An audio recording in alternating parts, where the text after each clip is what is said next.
This is our YouTube channel all about world building and storytelling and character design. Good to have you along. We hope that you have a chance to join with us and add to what we're playing with. We here at Wild Art Fly Free, we're all about creativity and taking our minds to places they've never been before, creating people that have never been thought of before, and places that haven't existed in anybody's mind before. That's basically our challenge.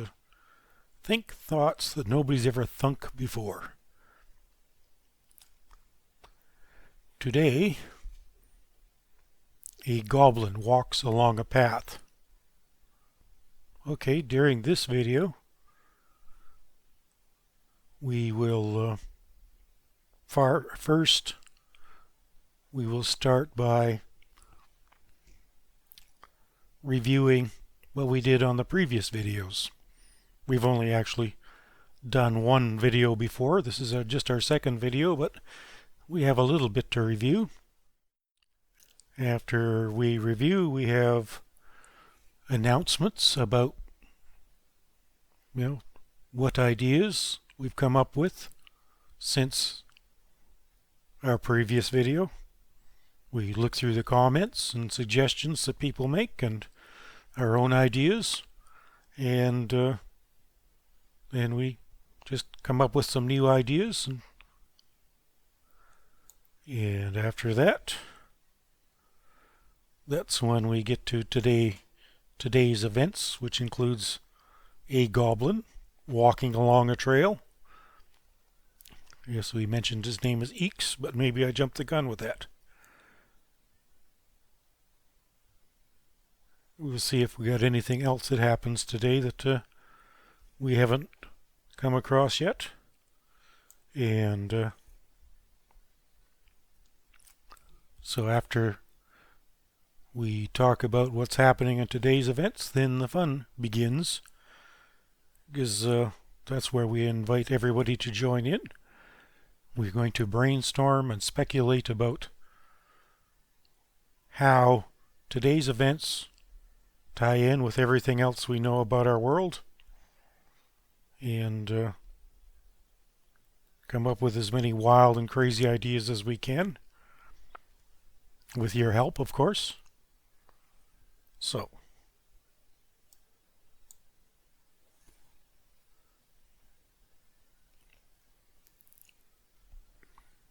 again, our goal is to think thoughts that nobody's ever thought of before, and brainstorming is a big part of that process. Tying old knowledge to new knowledge and trying to come up with patterns that nobody's ever thought of before.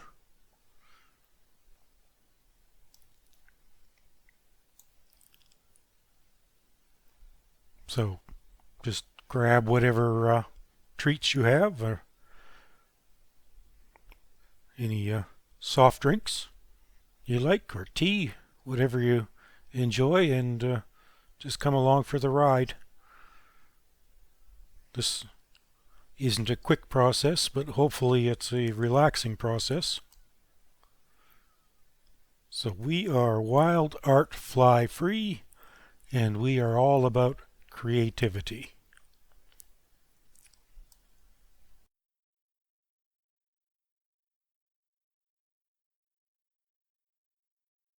No. Something interesting happened today. So, what do we already know about today's event? What do we know about the people? What do we know about the place? What do we know about any items that are involved? Obviously, we need to know about people and places and things before we can talk about what will happen next.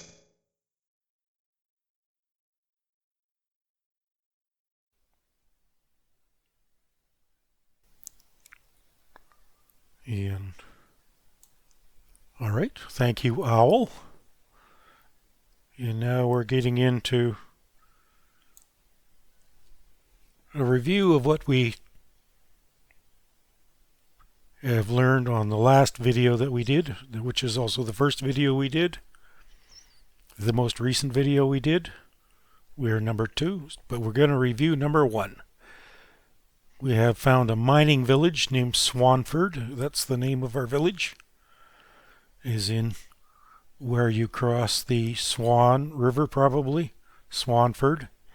In Swanford, we met a mysterious young female halfling named Eastlee. Eastlee. Eastlee. We have some interesting news about her later. Okay, we also met Alex, a middle-aged human female. She owns a mine and is wealthy. Chug's kid is a male dwarf. He's a young adult. And Chug's kid is a leader among the small peoples, so he's politically active. Dowig is a human male, wealthy, powerful. I don't think we've set his age exactly yet, but he's an adult anyway. And another wealthy landowner. Okay, we also met somebody called Tinkle, and that's a gnome's name, Tinkle. He wants to be adventurous, but he is too shy. Also, we met somebody called Heavy Basher, and she is a female mad scientist and a dwarf.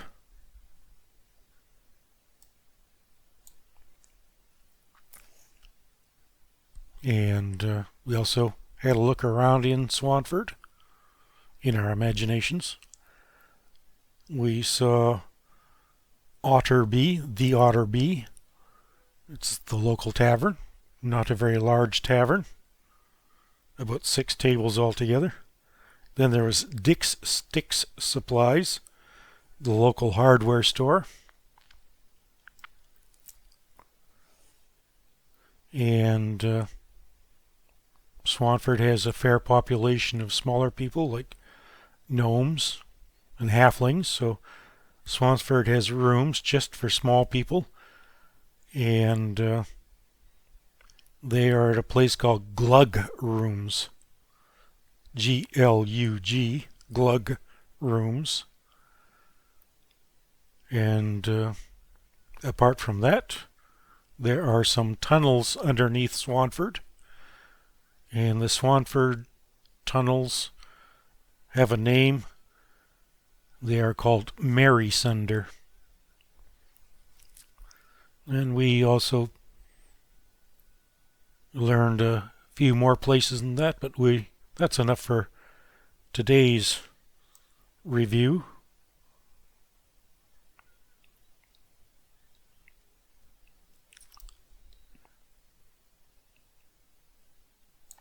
So, now we get to talk about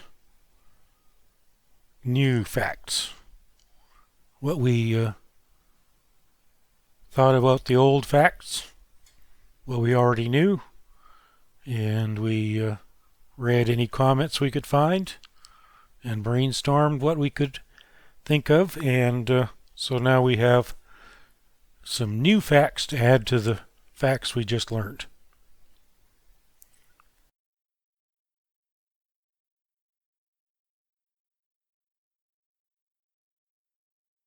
New known facts. For those who have been listening, these were all things that you have already heard. Since we last talked about these topics, some of us have been busy. Our community has offered new ideas and we thought about those ideas, and some of them are now part of our world. Probably. So, Let's think about these new ideas that are part of our world and how they affect how we think about things. Then we will all brainstorm how these new facts and our new events might affect our world. Okay. These are the new facts that we have just found out about.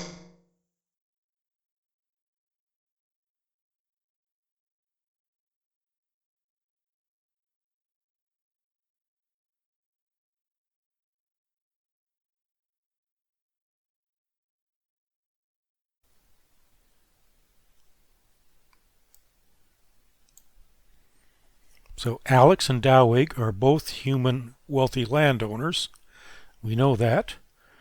They really don't like each other. Now that's new. Maybe they dislike each other because they are rivals. Maybe they are just too much alike. More likely they just have serious differences in opinion and differences in their beliefs. So that's one that we can ask. What do you think? So that's Alex and Dowig. Alex is a middle-aged woman. Dowig is a man. They're both wealthy landowners in what is basically a village, so there isn't that much land to own. So are they competitive? Yeah. Is there anything else that might be going on? Yeah. What might make a good story, do you think?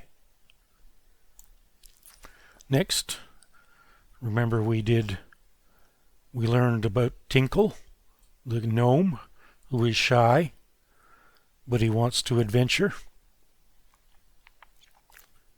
Okay, we've now decided that Tinkle is getting gloomy. He's getting moody. He is starting to dance in the dark. That is a very old gnome expression that we just made up. He's starting to dance in the dark.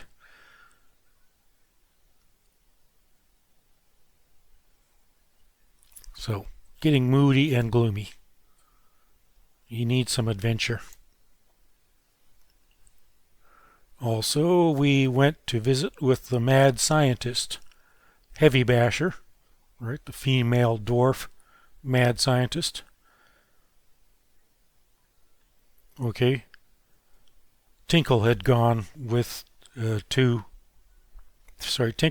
to Heavy Basher, and we were considering what Tinkle might want. Perhaps a potion to make him more brave, more confident.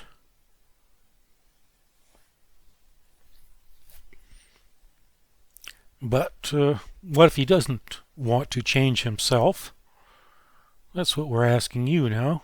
What if Tinkle doesn't want to change about himself? Maybe he wants a potion for somebody else, something else. So that's what we're just asking you. Why would Tinkle want a potion since he is starting to get gloomy and grumpy about not adventuring and being too shy? Okay, when Eastleigh was talking to Alex and Dowig, she was thinking about finding a new place to live. So that's something we had considered last session. Eastleigh was talking with the two landowners. So maybe she's looking for a new place to live because her current neighbor is getting gloomy and grumpy. Maybe she just wants to move away from this shy little gnome that is getting cranky. Wants more personal space. Just a thought.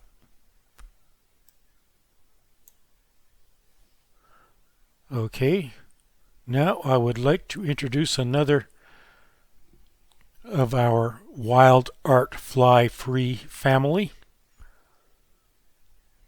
She is a writer and she is also learning to be an editor. Her name is Bunny.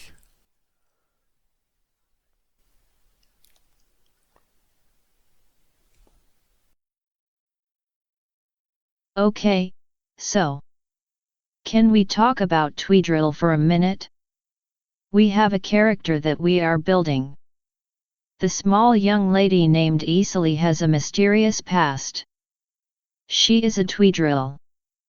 Very few people on the world of Opsipudok have ever heard of Tweedrill.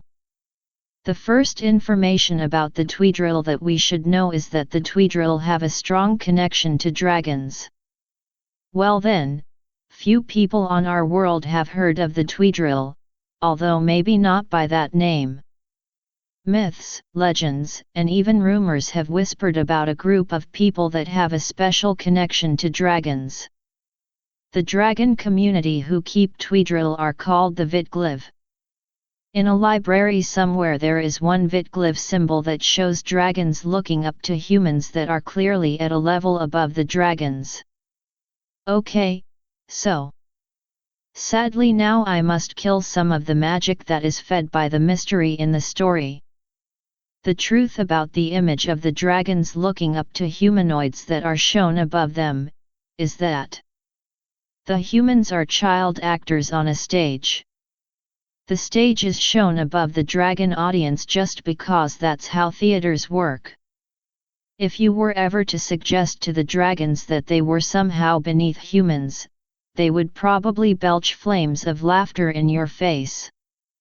So then, young Easily, the mysterious halfling was a Tweedrill for most of her childhood. Tweedrill are humanoids who were kept by dragons when they were children. The Vitgliv love the Tweedrill like pets. The child people remind the dragons of their own children, but just a lot cuter. The Tweedrill are kept as a secret. You would have to ask a dragon to learn why. The dragons employ humanoid servants who protect and supervise the Tweedrill. These people are very serious about ensuring that the Tweedrill stays a secret. Many Vitgliv have sentimental attachments to their former Tweedrill, but if these humans start to cause problems, the dragons would just remind themselves that they are only human after all and a dragon's got to do what a dragon's got to do. Okay, so Easily really needs to keep her past as a secret.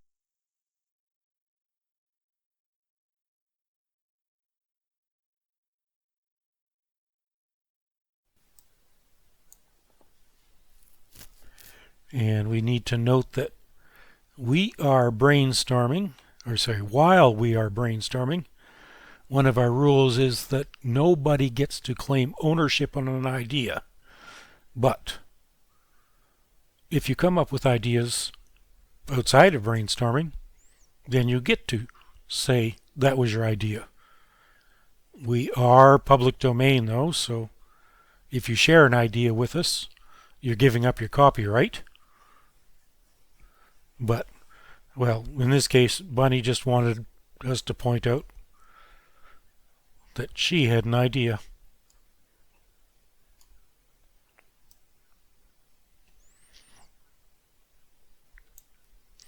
So, a goblin walks along a path. Now for today's stuff. His name is Eeks, E-E-X. And Eeks is unusual for a goblin. He is an unusual goblin. One thing, goblins don't usually walk alone. Goblins are almost always as a group. But this goblin, Eeks, is walking along a trail all by himself. And the most notable part of Eeks' backstory is that Eeks was raised by humans. He was treated well by people who expected him to grow into a healthy, functioning asset to society. We don't know what they were thinking. Were they treating him like their own child, or were they treating him like a pet? Apparently not like a pet. He was treated well by people who expected him to grow into a healthy, functioning asset to society. Could have been an experiment. So as we get to know Eeks better, maybe we'll learn more about that. So what do you think? What would make the best story?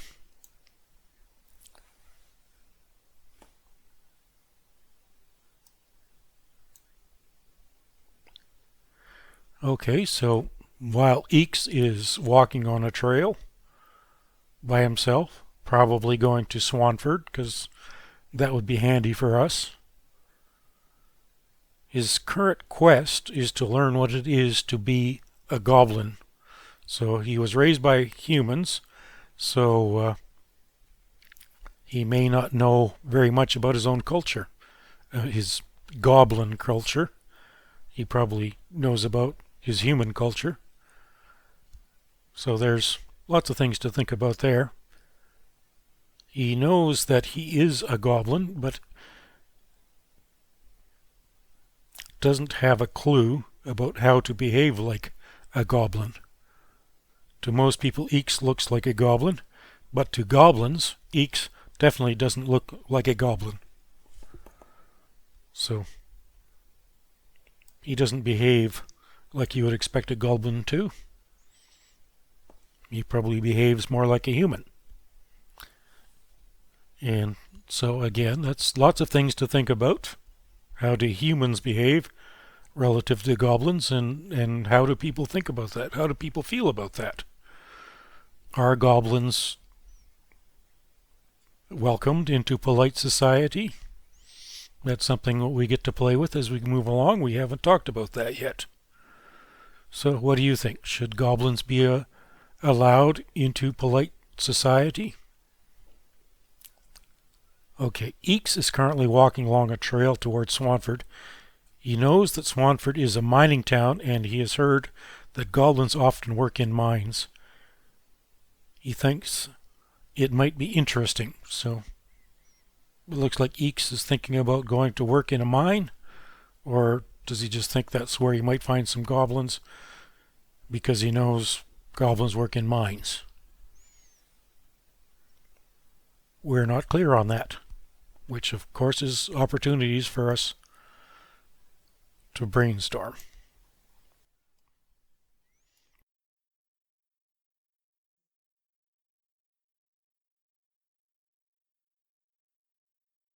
Chaos. For so long, while I was growing up and going to school, I learned that chaos was bad. I believed, as so many people do, that chaos is the source of evil and the playground of demons. Now, however, since I have come to Wild Art Fly Free, my colleagues have assured me that chaos is not evil. I have learned a new theory. We say that creativity is the path from chaos to perfection. Okay. That doesn't mean that chaos is good. We are trying to move out of it. But, consider this, based on our theory, without chaos, we can't have creativity. Since we are all about creativity, we need chaos to start in. That's why we brainstorm and roll dice and other random things. We are inviting chaos. So, chaos can't be really evil. Can it? Unless, could we be the demons that need it for our playground?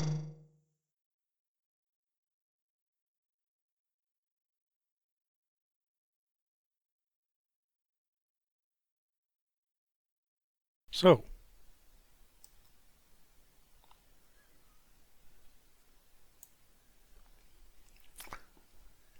now about brainstorming. We could do some random putting things together to think about. Maybe just play around for now. We were speculating that Eastleigh was a neighbor of Tinkle, and Tinkle is becoming more irritating as he's dancing in the dark. Since they are both small people, perhaps they are both residents of Glug rooms. Remember, Glug rooms are specifically for small people. So Tinkle is a gnome and Eastly is a halfling. So it's quite possible they live there. Not too wild an idea for brainstorming. Also, we have two wealthy landowners. How about if Dawig owns glug rooms? So just building characters by putting things together here. Dawig is a wealthy landowner, so somebody must own this apartment building or whatever it is. Glug rooms. Maybe he could be the local slumlord and he could also own Krosdimdrax, the local slum. Okay, that's more interesting. So is Dawig an evil landlord? Or maybe a well-intentioned idiot? Well, do well-intentioned idiots get to be landlords? Do they get to be wealthy? I know a few, and yeah, if it's old money. Or is Dawig someone else? Do you have any ideas? Please share.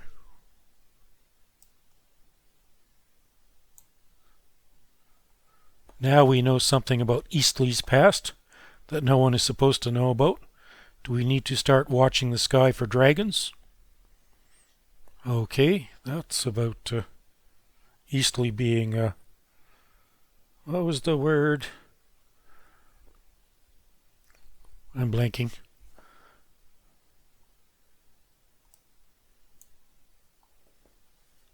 Apart from building Eastly's character, are there any other tie-ins that we can make with Swanford?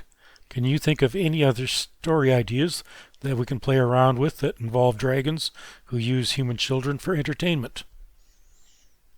So think about that and write down your ideas.